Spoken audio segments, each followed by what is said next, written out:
Welcome back to the Afterword, a conversation about the future of words, where we talk about words and stories and what they mean and how they affect what we believe about the world.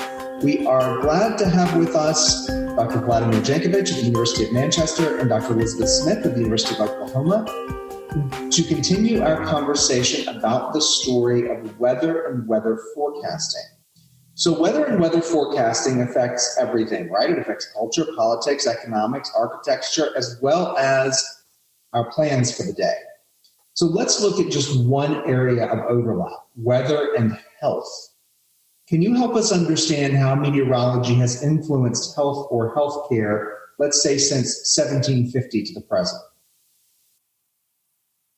Right. This is really a great question, I'm going to give you a snapshot from the 18th century just to give a sense of how it all kind of started. Even though, as everything starts in Greece 25 centuries ago with Hippocrates. Hippocrates, a Greek doctor, travels around and he thinks that the best way to determine what diseases are likely to be seen in different places is to understand the environment of those places. And he calls that book Airs, Waters, and Places. So to understand health, you need to understand airs, waters, and places, what we would call today the natural environment, right? So it is a kind of a handbook for an itinerary doctor to be able to judge the disease based on his knowledge of the environment. So by the late 17th century, immediately after the sort of the great scientific revolution with Newton, Galileo, and everyone, you have the kind of revival of this Hippocratic tradition, neo-Hippocratism, which is interesting because this is then based on the more empirical information about airs, waters, and places. And that comes in tandem with the development of the so-called theory of gases. Okay, the first time that scientists realized there are different gases in the atmosphere. The atmosphere is a mix of different gases, and not all of these gases are good for health. We know that CO is not particularly good, carbon monoxide. We know that CO2 is not particularly good if you breathe too long, but we know that oxygen supports life, okay? And so they realized, my God, it's interesting. If the atmosphere is this mix of gases, then you can, at will, potentially change the relative constitution of the atmosphere. Then you can actually control health. And no wonder when people live in the closed chambers in the 18th century, burning their candles like there's no tomorrow, and then feeling sleepy and then falling down and getting suffocating. No wonder that the atmosphere, the surrounding air, is influencing health. The question then becomes, how is it possible that something so imponderable, transparent, invisible, something that is so obviously healthy in a way, influences human health? And then the medical school, particularly from Edinburgh and also from Montpellier in France, developed the idea of this nervous sympathy based on the idea of nerves. Nerves is a new concept of the 18th century. And the nervous sympathy is this property in the human beings that correlates the external factors outside with the internal functioning of the body. And so this sympathy that takes place through the nerves effectively establishes the link between the outside and the inside of the body. And so the more sensitive a person is to the outside world, to the outside weather, the more sympathy or nervous sympathy it has within its body. And it's interesting that by the late 18th century, the notion of sensibility becomes a kind of a cultural phenomenon. The people who are sensitive or sensible, who are subtle, who feel the changes in the weather, are also people usually coming from the well-to-do classes, whether the people who live in the fields and the farmers and ordinary peasants, because they're inured in the weather, they don't feel these changes, right? And it becomes almost a kind of a social status to be able to judge the weather by your pains, by your arthritis, by how you feel that day. And of course, the notion of being under the weather is usually associated with the kind of urban dandy rather than the Scottish sort of shepherd. So you have this interesting phenomenon, which I am currently working on, of how weather becomes middle class, as it were, if I allowed a little provocation here. So that's a beginning of this interesting kind of a scientific relationship between weather and health that continues throughout the 19th century into the 20th century in all kinds of ways, which is the subject for many books. We call it biometeorology today, or medical meteorology, that was known in the 19th century. Something called the atmospheric constitution, which is a characteristic of a particular atmospheric condition. We can call it an air mass, which has an effect on large number of humans. Sometimes these atmospheric constitutions become pestilential, because infectious, and this is how you explain large-scale epidemics. So in the 18th century, something like COVID would be treated as a result of an atmospheric constitution, of a COVID constitution of the air, because of how otherwise you would be able to explain so many people getting infected at the same time, because the idea of infection, body to body was unknown. Fascinating. Yeah, in my case, I was thinking about it in, kind of the way that people lived over time, and that in the 1800s, people really started to live in more dense populations. And when people live in more dense populations, this really changes the way that people, interact with weather and, cope with weather. So, if you think of extreme temperature hazards, for example, the way that you cope with extreme temperature hazards changes when you're in a more dense population center than when you're in, a remote.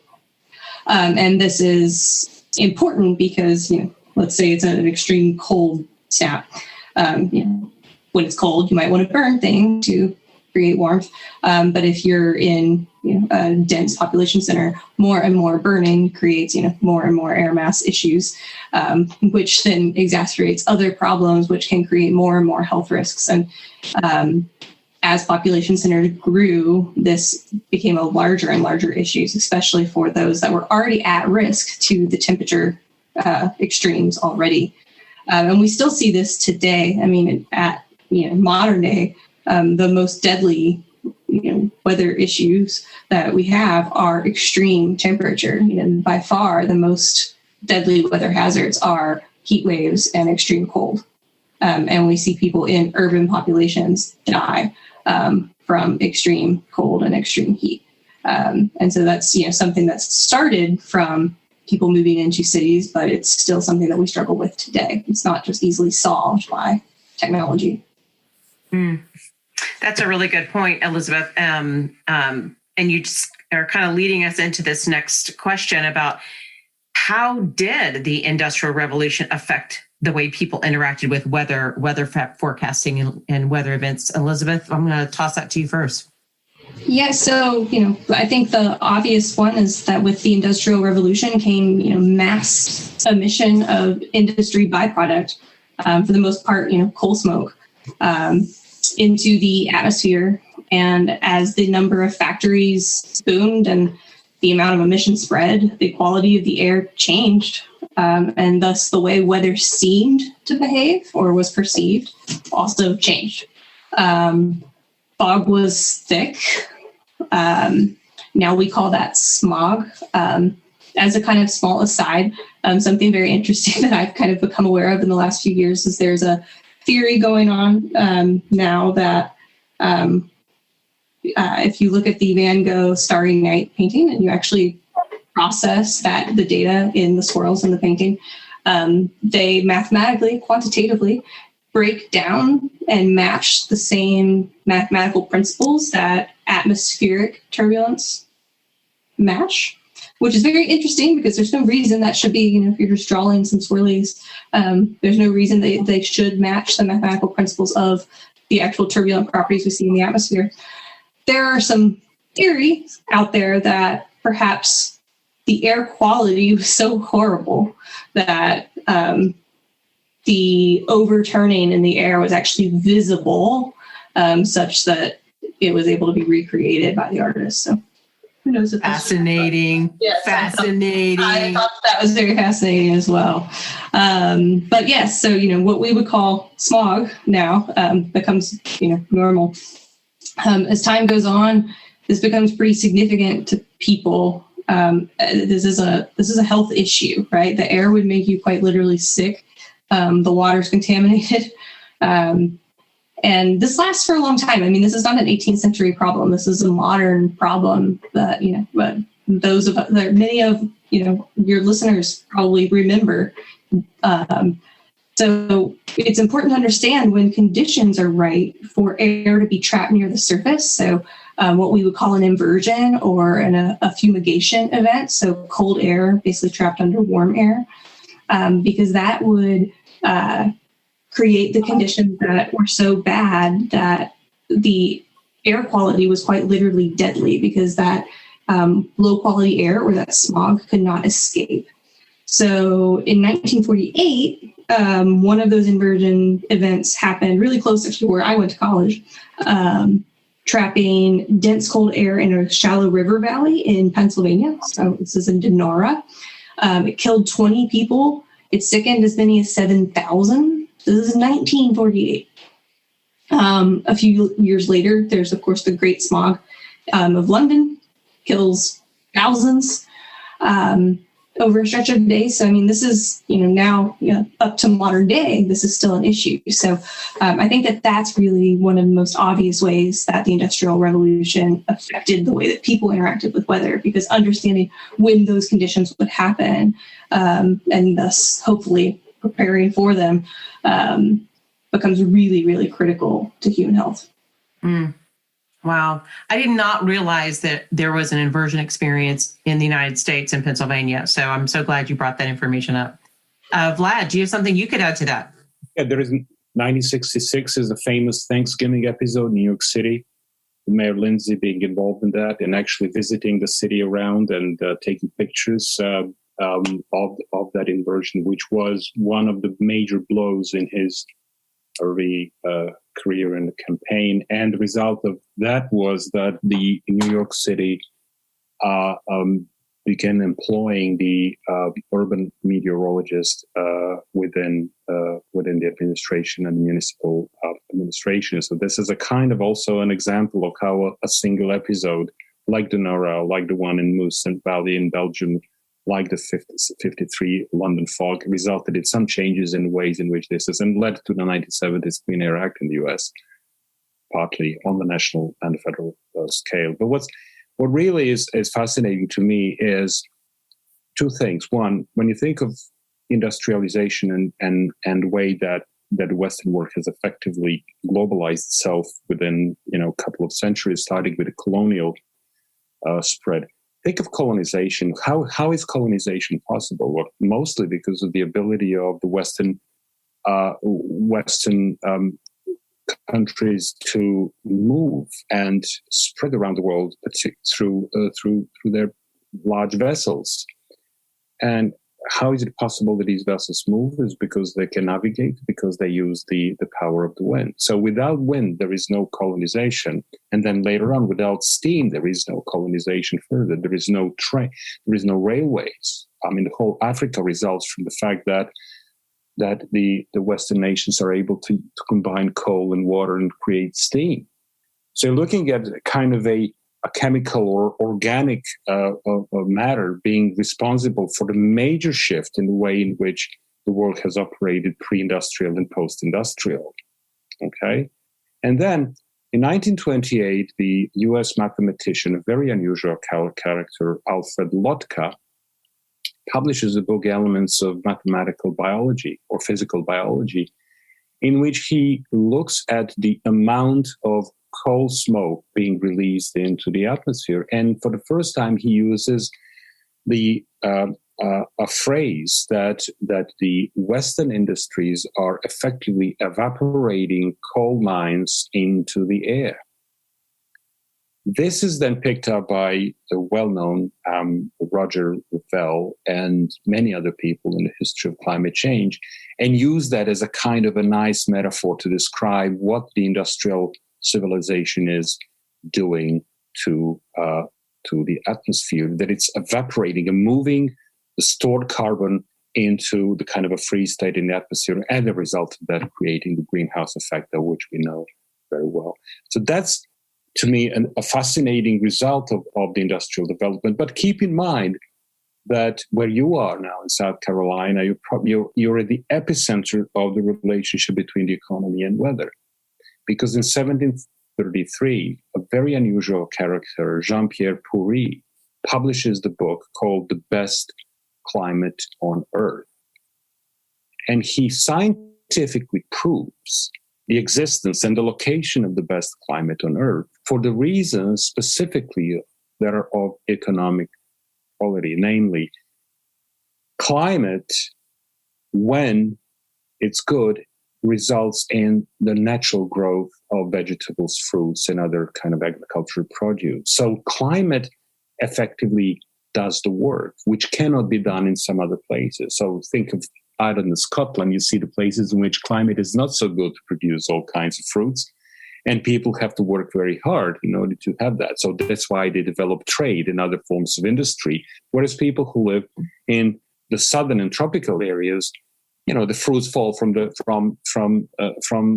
trees. So, and of course that leads into kind of a climatic determinism to explain why people in the South are quote unquote less prone to work because they have everything given by the climate, and why people in the North are working hard because there's nothing that climate gives them for free. So they have to be jealous of whatever they can get. So there is a story that's been developed by John Locke in the 17th century and so forth. It's quite an unusual story. Now, what interests people from the Jasper County in South Carolina is the fact that Jean-Pierre Poury determines that the best climate on Earth is actually in South Carolina. And he then moves large number of Swiss colonists to South Carolina and creates the place called Pearisburg, which continues. You can still go and visit Pearisburg in South Carolina and Jasper County. It's unincorporated community. And there is a plaque describing. Now, the unfortunate thing is that all these colonies relatively, soon they all die because of the disease that they encounter in the swamps at the time. This is early 18th century. But it's an interesting thing how mathematical climatology was developed to determine the place in which climate is so perfect that very little work needs to be done in order to create huge amount of agricultural produce. Who knew, Holland? We live in the best place on the earth. Close to it anyway. And it makes me want to take a field trip down there now. There you go. I'm trying to place where Jasper County is. That's what it says. I was looking at Pearisburg when I actually published a paper on this episode about 10 years ago, and I can send you. It's basically about what I call the modeling of the best climate on Earth, which is kind of as you can imagine, it's a fun thing to. I mean, that someone would actually think of coming up with this solution. He was a colonial promoter. He worked a little bit with the British government. With Walpole, he didn't give him enough funding and didn't have enough vessels. But then eventually, I think it's the French and the Swiss who paid for the transport of these colonists who came to South Carolina and unfortunately ended up in not a good shape. But this was all this whole project was based on his presumed mathematical theory of climate, which was then a kind of a standard wave. There was no such thing as dynamic climatology, anything like that. It was essentially based on latitude and how to calculate latitude, nothing to do with the actual local conditions. So he was then kind of moving from one government to another, showing his little pamphlet that says the best climate on Earth, which you can find it on the internet. You can find it in my paper. That's a title of the pamphlet. Wow. Well, it is fascinating because now we call this Hilton Head, and this is the lifestyle of the rich and famous. So that's where everybody goes down to the beach. So this is just a little fascinating part of history. So thank you. I think there's some climate choices actually when we moved to South Carolina, because we were living in Southwest Missouri and they get terrible ice storms. And I remember my mother saying, I like everything here, but I don't like the ice storms. And South Carolina doesn't have ice storms like they do here. Although we moved here in 1993, right after, just a week after that terrible blizzard. But still, the weather here isn't, or the climate here isn't too bad, but I'm not sure I'd call it the best on earth. Especially down there near the coast where you have all the other issues that you might be dealing with. But really interesting, Vlad. Thank you so much for sharing that. Okay, let's use history as a lens for the future. What do you predict will be the next major turning point in weather forecasting? Well, we're in the midst of the big data revolution. And as computing abilities continue to scale, it seems like we're just on the edge of something. I think the major turning point will be when we can figure out what the edge of predictability is. What is that missing piece or pieces are? And if we can use the big data movement to fundamentally change the way that we predict. There is still a lot about the physics of meteorology that we don't know. So it is exciting to see if, a lot of this big data work that's going on will lead us to some of those answers before we lead ourselves to them in the traditional scientific way. It's kind of an interesting paradigm that we're in, that we have people approaching those scientific questions from both directions. I think that we're in an exciting place, and I do think that that's where the turning point will be, is, when we can kind of make that edge on, what is impeding our predictability. And if we have the data already to change that. And if we do, let's move forward. The Chicago-based sociologist Gary Arthur Fine has once written a wonderful book called The Authors of the Storm, where he looked at the actual workings of the Chicago forecasting office, and how forecasters produce. And he came up with this interesting distinction between the forecasting for people and forecasting for the land. Where I think it's an interesting point, in the sense that, in one sense, we can continue to improve the forecast as such, but the question is, what do we need forecasts for? We're looking at how these forecasts are applied, and whether they help people do their everyday business, or they lead their lives in the best possible way. Most of the time, the forecast is not going to change my life if I'm sitting and doing my Zoom calls throughout the day, because I'll be indoors. And what's fascinating is that the National Academy of Sciences had found, provided this interesting report a couple of years ago, showing that the humans on average spend about 85% of their life indoors. So we are effectively indoor animals, with some of the percentages. I think New Zealand was leading with about 92% indoors. So if we spend most of our lives indoors, the question is, why does weather matter? In what sense does it matter? Very interesting point. And are we going to look more into how we regulate the indoors to live a healthier life, and so forth? So the question is, first of all, what do we need forecasting for? What is the scale, and what is the temporal scale forecasting? What do we need nowcasting? Do we need the real-time information for people working in a gig economy? So if I'm on a delivery service and cycling on my electric bike, do I need information that would optimize my delivery depending on the wind speed, depending on the rain? I know the people who work in delivery services for the Amazon know exactly how rain affects their ability to deliver and their delays. And that, of course, has a kind of a domino effect on the profits. Weather actually emerges in places when there is some kind of a problem, right? Weather, we don't really have a history of nice weather, and no one is really interested in that, because it seems like there is no weather when the weather is nice. The weather only appears when it starts to create problems. And so it's interesting, although, we know that weather takes place all the time, that by definition, but really it doesn't count. I was reading some of the comments on the Amazon website, people saying, the delivery was late because of the weather. That, it's not because of the bad weather, but it just says because of the weather. It's a really interesting way to phrase it. So weather doesn't exist when it's not bad. And so that's something that I'm interested to see, how this kind of forecasting for people, forecasting for industry, forecasting for operations.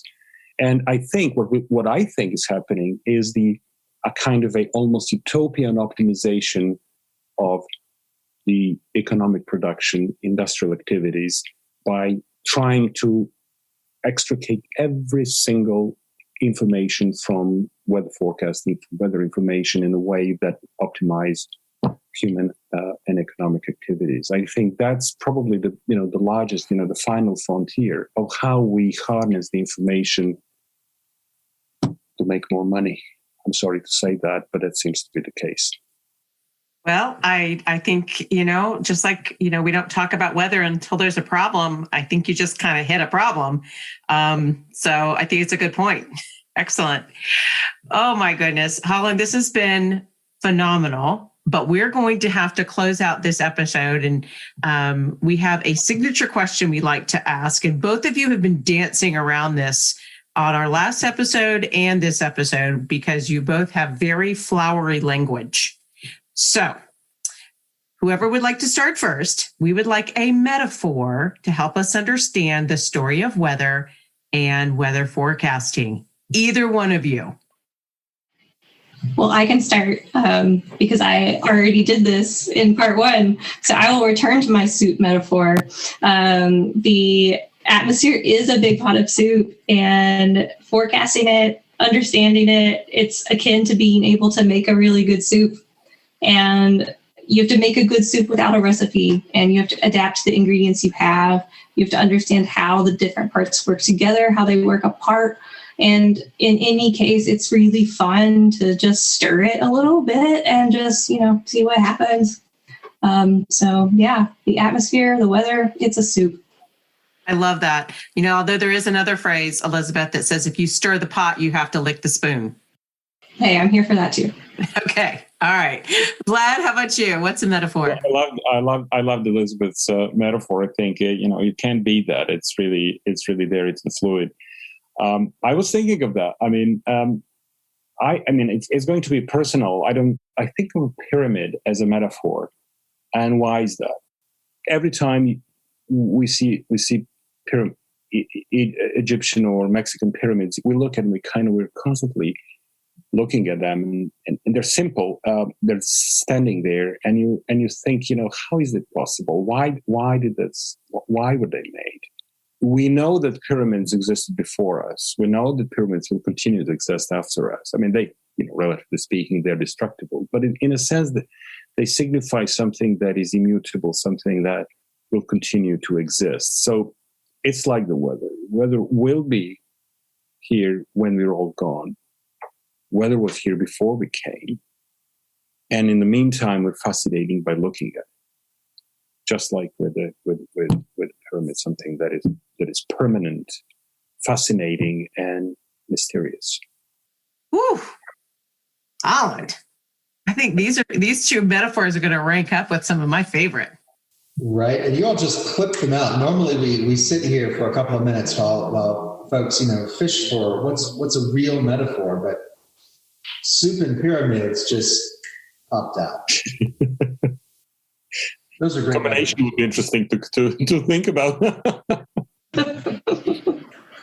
All right, I'm about to head home and eat some soup, but before we do that, Vlad, where can folks learn more about your work or connect with you? Right. So yes, it's Vladimir Jankovic on Twitter. I'm not particularly active recently. I've been slightly away, but I published two key books. One is called Reading the Skies, and the other one is called Confronting the Climate. Reading the Skies is really the history of how people start to be interested in weather before there was meteorology. And the second one, Confronted Climate, is looking at what I described in terms of nervous sympathy and kind of in relationship between weather and health. But since then, I've been publishing quite a good deal on urban climatology, 20th century urban climatology, specifically on urban heat island, and doing some case studies in New York City and Tokyo and Germany. But yes, I have a podcast, a recent podcast on called Every Little Thing. It's on Spotify, and it's called Why Does the Wind Make Me Angry?